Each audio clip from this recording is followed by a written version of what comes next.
welcome to another insightful episode of Grandma Says. And here's Grandma. So one of the three things that you have to have in order to have a happy home and usually raise great kids would be establishing a proper foundation. In this episode of Grandma Says, we're going to talk about, or rather, I'm going to talk to you about how to establish proper foundations for infants and toddlers. Now, understand what I mean by foundation. A foundation is what you build in order to gain trust. Trust equals obedience. Now, I'm going to say that again so it sinks in a little bit. Trust equals obedience. And foundation is what is required in order to build that trust. A basic foundation means that things are safe and secure, and that whatever mommy or daddy says, or whatever the parent says, the child can trust what the parent is saying and will then do what the parent says to do. So you can already see why the foundation is very important, because without that level of trust, it really doesn't matter what age or stage of life your child is in. If they don't trust you, then getting them to obey is damn near impossible, because they're going to find out what they can get away with and what they can't get away with.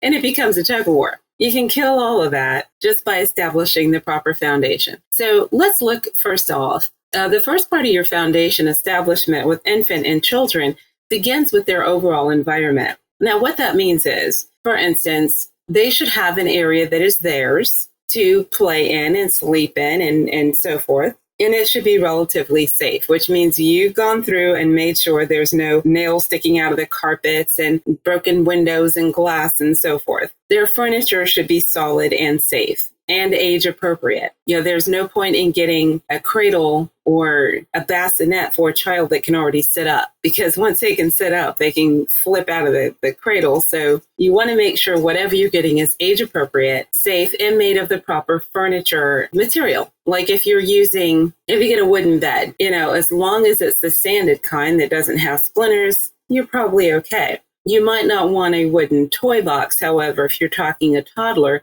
because they're toddlers and diapers leak and fingers are sticky. So wood would not be a great choice in toy boxes for that age, not unless you really have great cleaning skill, which most of us do not.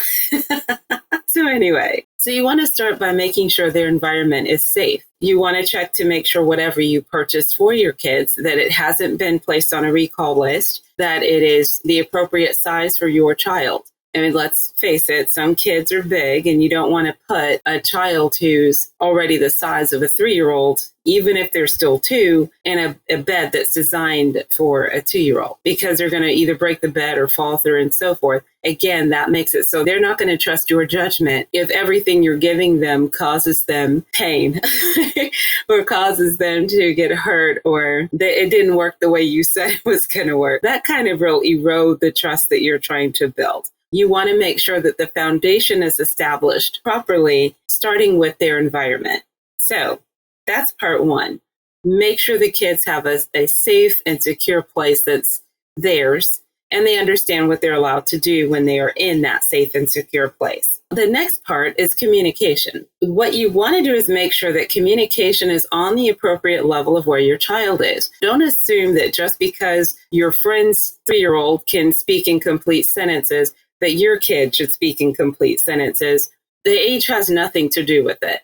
Most of the time, it is environmental, as well as whatever relationship was established with the people around that child. I'll give you a quick, easy example. A child that's 2 years old who wants something, and in mommy's house, all they have to do is point and grunt, and somebody will give it to them. They're not going to speak as quickly as a child that has siblings, who every time the child points at something, everyone else starts talking. And then before you know it, we're all in the car, in a car seat, and you're going down the street. That child has to learn to speak up. So that child might suddenly be able to say, "Hey, Mom, may I have the spaghetti and meatballs that are in that jar over there?" I'm kidding. At 2 years old, if they're doing all that. Anyway, the point is, you want to make sure that don't judge your kids. Understand that kids grow according to their environment and their level of development. will be based on each individual child. There are no two people who are exactly the same. There's no point in getting all bent out of shape or upset because, oh my God, he can do a cartwheel and my son can't even walk straight. And don't worry about it. If he's going to do it, he'll do it. Okay, so back to communication. When you're talking toddlers, because your foundation also includes making sure they know who is in charge and what that person is in charge of, you want to keep things out of reach unless it's something that they have been put in charge of. So for instance, if they have a toy box and all the stuffed animals they can play with anytime they want, and all of the building blocks they can play with anytime they want, then they're in charge of that. And they learn how to be in charge, how to take care of their things, how to put them up, and so forth. General communication. However, let's say it's a toy that really still requires your supervision, like Play-Doh. Then you're not going to put the Play-Doh where they can reach it. You're going to put it in a container that they need your help to open, and then you put it out of reach. This teaches them to ask you for permission before trying to get the Play-Doh. This helps to establish the foundation that says, I know you're old enough to play with Play-Doh, but you still need to ask mommy if it's okay. And then the child knows, oh, I can play with blocks whenever I want to, and I can play with my stuffed animals whenever I want to. But if I want to use Play-Doh, scissors, or glue, I have to ask mommy. This not only teaches them how to ask, but it establishes the hierarchy of who is in charge and in charge of what. Now, along that same line, this is a good way to start teaching your children how to communicate because they've already established their level of communication at this point, whether that means throwing tantrums, crying, screaming, throwing things, spitting out food they don't like. Depending on what you have allowed will kind of determine how they're communicating with you. If you want to start changing that behavior and changing that form of communication, now's the time to do it while you're establishing the foundation. There's a lot of ways to teach your kids how to speak or how to ask. Many parents, believe it or not, will start with sign language because it's easy and it's quiet. You can also teach with music and dance. I know most everybody who grew up hating Barney knows the cleanup song. Every child care center in the world used it for a very long time because it was an easy way to get the kids to clean up without having to flick the lights and make the quiet sign and yell at everybody. All you had to do is start humming the song. Then some little kid will start singing it. And before you know it, all the kids are singing it. And then the room is clean. Yay! Communicating through music, dance, sign language, all of these are ways to talk to your children before they're really old enough to form complete sentences. And of course, paying attention to their level of communication until they learn how to communicate on your level. And whenever they make progress, reward it. So if they've gone from grunting and pointing to saying, drink please, or Kool-Aid or something, then reward them, even if it means a hug or, oh my gosh, what a good job. You said Kool-Aid. Let them know that you're happy that they are progressing. You want to make sure that you're setting and following consistent rules. So don't switch up all the time because that also erodes trust. If the rule is when the lights go out, it's time to lay down and take a nap, then that is the rule. Don't go in the room every 5 minutes, turning on the lights, standing over them. Why aren't you asleep yet? Do you know what time it is? If you do that, you're going to erode their trust in you and your trust in them. As in, they know you're coming in there. They know you're going to carry on. So they're just going to wait for you to show up. Why are they going to try to get asleep? If they know you're going to come in and rouse them out of sleep because you're yelling at them for not being asleep. So you want to make sure that whatever foundation you set, you have proper guidelines and then be consistent with those guidelines. When learning to communicate with your kid, you want to make sure that you start off with more so the use of the tone rather than the word. So even though you are using the word, make sure they understand the tone. There are a million ways to say no, and you want to avoid using no by itself because that happens to be a strong word that most people get, as soon as they hear it. So if you're saying no, it should be serious. There's a bunch of other ways to say it. A softer version is not right now, maybe later. This is in reference to things that they will get later or can get later, not in reference to things that you're never going to get, so let's not even discuss.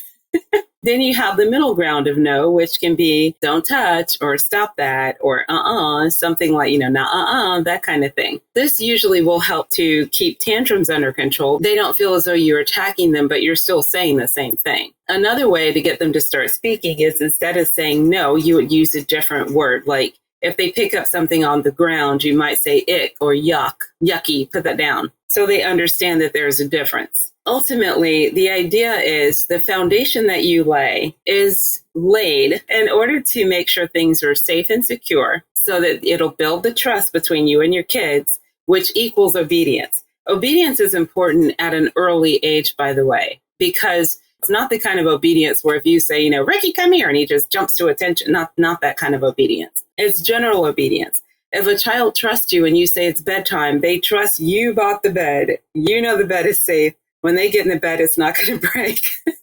So they'll go get in the bed. If they don't trust you, it's going to become a 20-minute session. I don't know. Last time I tried to lay on that bed, maybe you should go lay in there first. It's a way of establishing that I am taking care of you. You can trust me to take care of you. The foundation is basically laid so they know this person, not only can I trust, but I know this person knows what's best for me at this time. This person, when they tell me to do something, I can safely do it because they have told me to do it. They're not going to say all that, but that's really what you're doing when you lay the foundation. And you're also making it easier for them to communicate with you. So they know, for instance, if it's something they want to do, you're the one they're supposed to ask. If you're co-parenting, and we'll get into that in another podcast, then you establish the same type of foundation, but they understand, ask this person for that and that person for this. But then the two of you have to agree how you're going to respond so that you don't destroy the trust you're trying to build. Make sure you understand that kids are also learning by example. So what they see you do is what they're going to do. So you want to make sure that everything that you're doing makes sense in the long run, that it's not dangerous, that it's not out of whack. You don't want them doing things that are going to get them hurt. So don't do things in front of them, like something simple. Like if you take your medicine, make sure they're not in the room at the time. Because if they see how you open the cap and then it looks like you just put a whole handful of that stuff in your hand and then you swallow it, they're going to mimic you if they can. Whereas they don't understand that what it looks like is not really what it is. Most of the time it was just 2 pills. But if you ask a kid, yeah, Dad takes the whole bottle because that's all they saw. Basically, in a nutshell, with your foundations, what you're establishing is you're establishing trust. You're establishing who is in charge, as in who's in charge of what, and you're making sure that your children know who they need to talk to for any given situation, especially if they need to come to you.